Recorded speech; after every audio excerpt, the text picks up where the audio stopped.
6,6 triliun rupiah diserahkan ke negara. Angka besar, hasil penertiban hutan dan perkara korupsi. Tapi pertanyaannya, apakah ini titik balik, atau baru awal dari pekerjaan panjang? Jaksa Agung Sanitiar Burhanuddin hari ini menyerahkan lebih dari 6,6 triliun rupiah ke pemerintah. Uang ini berasal dari dua sumber utama, penagihan denda pelanggaran kehutanan, dan penyelamatan keuangan negara dari perkara korupsi. Puluhan perusahaan sawit dan tambang ditagih. Sebagian sudah membayar, sebagian menyatakan siap, namun sebagian lain masih mengajukan keberatan, bahkan belum hadir. Selain uang, negara juga menguasai kembali jutaan hektar kawasan hutan. Sebagian akan dikelola, sebagian dipulihkan, sebagian diserahkan ke kementerian terkait. Di atas kertas, ini terlihat sebagai kemajuan. Namun di titik ini, publik wajar bertanya, apakah penertiban ini akan konsisten sampai tuntas? Atau berhenti ketika resistensi mulai muncul? Karena penegakan hukum bukan hanya soal menyerahkan angka hari ini, tetapi memastikan aturan benar-benar ditegakkan besok dan seterusnya. Sejauh mana negara akan melangkah setelah ini? Dan apa tantangan yang sebenarnya dihadapi di lapangan? Berikut pidato lengkap Jaksa Agung Republik Indonesia. Tonton sampai akhir. Menurut Anda, apakah langkah ini sudah cukup, atau masih jauh dari kata selesai? Bapak Presiden, hadirin yang saya muliakan. Alhamdulillah pada hari ini, kami laporkan total kawasan hutan yang berhasil dikuasai kembali dengan total luasan 4.081.560,58 hektar. Dari jumlah tersebut, Satgas PHK akan menyerahkan kembali lahan kawasan hutan tahap 5 dengan total 896.969,143 hektar yang terdiri dari lahan perkebunan kelapa sawit diserahkan kepada kementerian lembaga terkait dari Satgas PHK ke Kementerian Keuangan, selanjutnya ke Danantara, kemudian diserahkan pada Agrinas seluas 240.575,383 hektar dari 124 subjek hukum yang tersebar di 6 provinsi. 2. Lahan kawasan hutan konservasi diserahkan kepada Kementerian Kehutanan untuk dilakukan pemulihan kembali hutan seluas 688.427 hektar yang tersebar di 9 provinsi. Pada hari yang baik ini pula sebagai wujud pertanggungan jawab kepada publik, kami turut serahkan uang sebesar 6.625.290.469,74 sen yang merupakan 1. Hasil penagihan denda administratif kehutanan oleh Satgas PKH senilai 2.344.965.750.000 rupiah yang berasal dari 20 perusahaan sawit, 1 perusahaan tambang nikel. 2. Hasil penyelamatan keuangan negara atas tindak pidana korupsi yang ditangani oleh Kejaksaan Agung senilai 4.280.329.469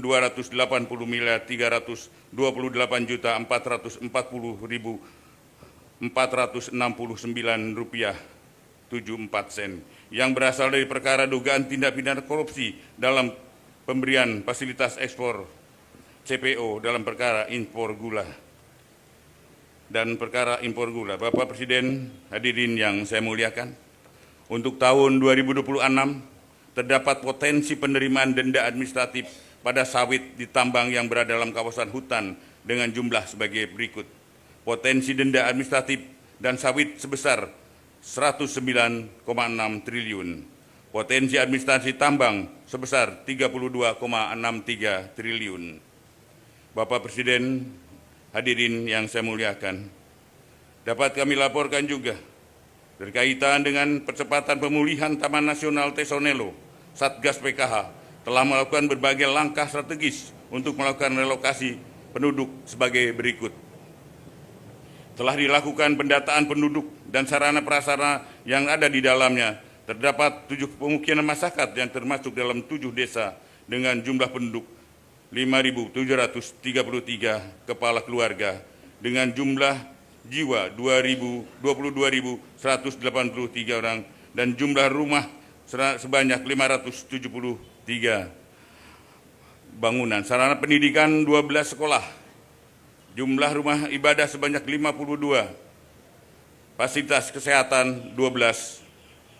Selanjutnya, jumlah kepala keluarga KK yang telah didaftarkan untuk mengikuti program relokasi sebanyak 1.465 orang, 65 KK. 3.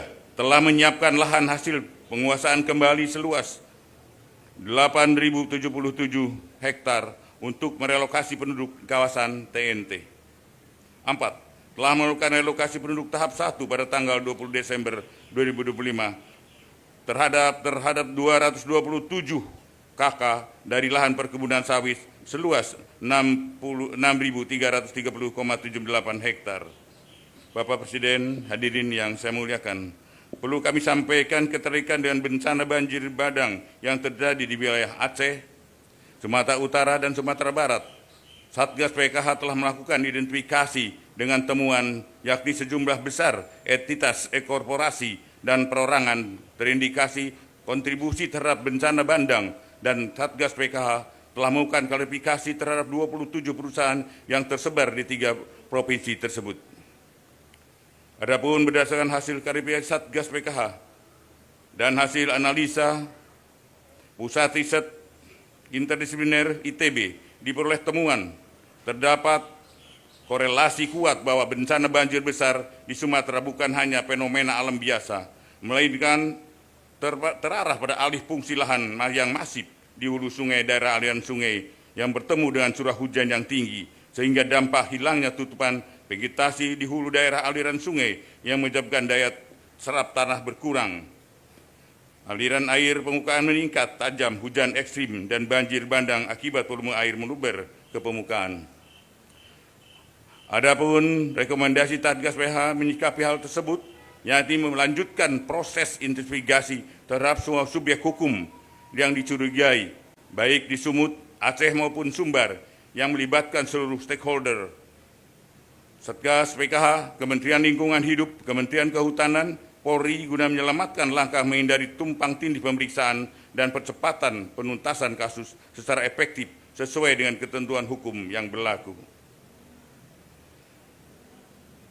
Sebelum menghadiri laporan ini, saya sampaikan tidak lupa saya mengucapkan apresiasi yang rasa terima kasih yang sebesar-besarnya kepada segenap jajaran kementerian, lembaga yang telah bekerja keras mewakafkan waktu dan tenaganya untuk bersinergi dalam upaya penertiban kawasan hutan yang tergabung dalam Satgas PKH bentukan Bapak Presiden.